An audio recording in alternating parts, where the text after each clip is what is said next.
My name is Connor Lo. I graduated in 2022, and I go to Cal Poly, and I'm majoring in mechanical engineering. Yeah, so when I was applying for colleges, I was a little bit worried, just because, coming from a school like this, I'm like, oh, am I gonna be able to compete with all the other students, and am I gonna, look like I don't know how to do school? But then when I was actually applying to colleges, I found out I actually had an advantage compared to a lot of public school kids, because when I submitted my Common App, then I also had my mastery transcript that they do here with our portfolio and all that. And then when I sent that to these colleges, then we basically had I was talking to these college administrators, and then I got to have an in, I guess.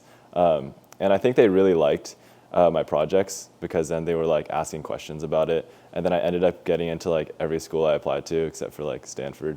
But it's Stanford, so so yeah. So basically, when I applied for these schools and we submitted our mastery transcript, the mastery transcript doesn't look like a normal high school transcript. So then, because of that, I was able to talk to these college administrators, and then kind of explain to them what the school is about and these projects that I'm working on. And I think it really showed these schools that we're committed and we're driven and we're doing things that we're passionate about. And all the schools I applied to, all the private schools I applied to gave me big scholarships, which, I mean, they didn't say it was specifically for my projects, but they're all academic scholarships, and we don't have grades or classes, so what else would it be except for the projects? I got a 1480, and then I got a perfect score on the math. Knowing how to do well on the SAT is all about knowing how the test works.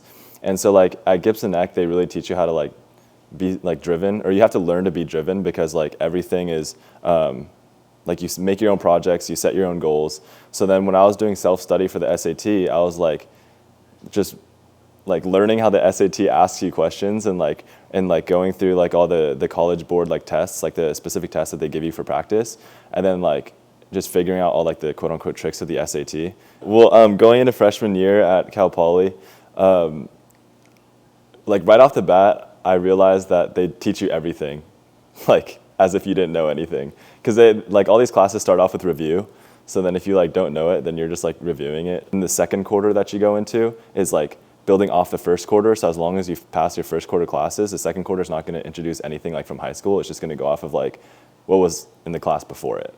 So after that, even if that first quarter is hard, then the second quarter you're already caught up. So you're really not behind at all. And I didn't even feel behind in my first quarter, and then I finished freshman year with a 4.0.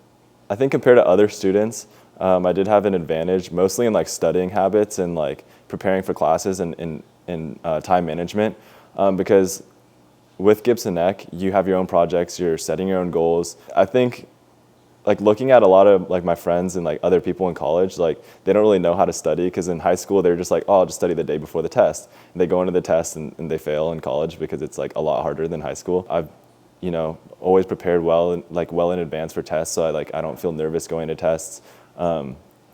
So I feel that's the biggest aspect, and that's a big life skill in general. So one of the advantages of Gibson Ek was learning to interact with professionals and adults. And so with our internship program, we're always talking to people older than us and people that are in the industry, in the field. So that's a really important skill too. Recently I applied to a lab internship. There were 40 people applying to this, and there's multiple professors working in this lab. And then so I just went in and talked to each professor individually during office hours, because I was comfortable with that. And one of the professors that I talked to was the professor that brought me onto his team. And after I got brought onto his team, he said before the interview, he was already looking to bring me onto the team. And I feel part of that was because I went in and talked to him. And I feel I wouldn't have done that if I hadn't come to Gibson Ek and become comfortable with talking to adults like that.